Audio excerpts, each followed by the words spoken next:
Tsego Sewaguego, Sonia Jungjats. Je m'appelle Sonia Bonspil-Boileau et je viens de Ganasadage, une communauté Gagnogehaga, Mohawk, et je vis par contre présentement à Gatineau, en territoire algonquin.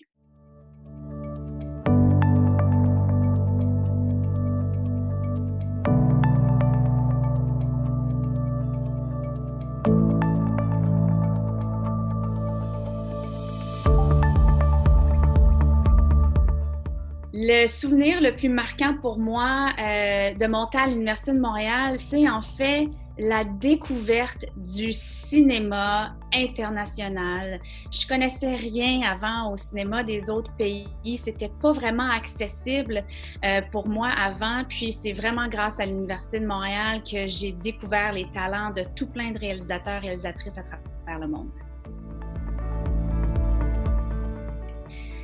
Le plus gros défi pour moi quand j'étais à l'Université de Montréal, c'était de trouver ma place.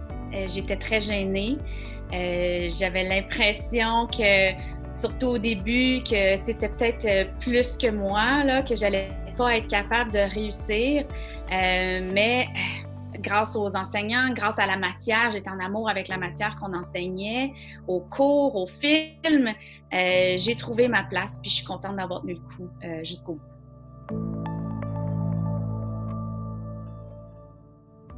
Bien, moi, je suis maintenant cinéaste. Ça fait pas longtemps que je suis capable de le dire. En fait, j'étais trop gênée même de dire que je suis cinéaste, mais j'ai fait 2 longs métrages. Ça fait 15 ans que je travaille en télévision. Puis ce qui me passionne le plus, ce sont les histoires des gens que je peux mettre à l'écran.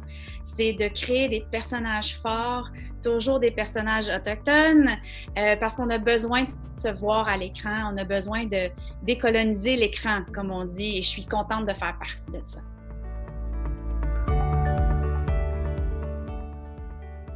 Ce qui me rend le plus fière dans toutes les sphères de ma vie, en fait, c'est quand j'ai l'impression que ma famille et ma communauté sont fiers de moi.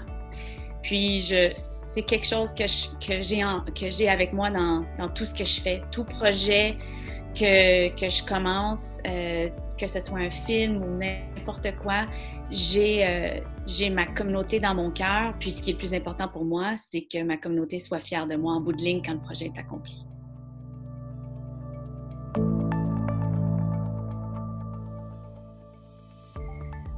Ben, la réussite pour les Premières Nations, en fait, c'est pas la réussite, c'est plusieurs réussites.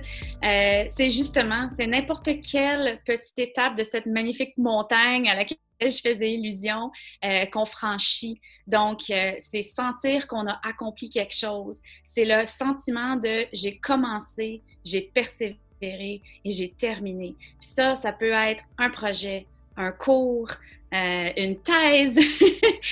Ça veut dire différentes choses pour différentes personnes, mais c'est en autant que nous, on a l'impression d'avoir accompli quelque chose qui nous fait grandir. Ça, pour moi, c'est la définition d'une réussite.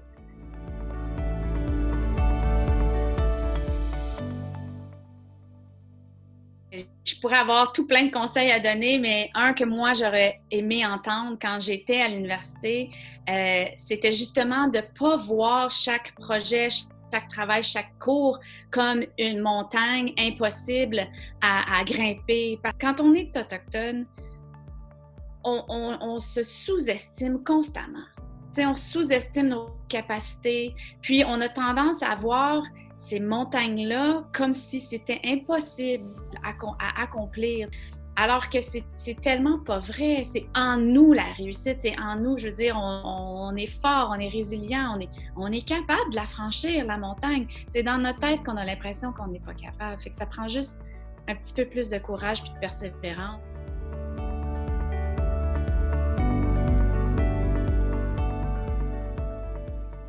À mes yeux et aux yeux de tout plein de monde dans nos communautés, vous êtes des rockstars.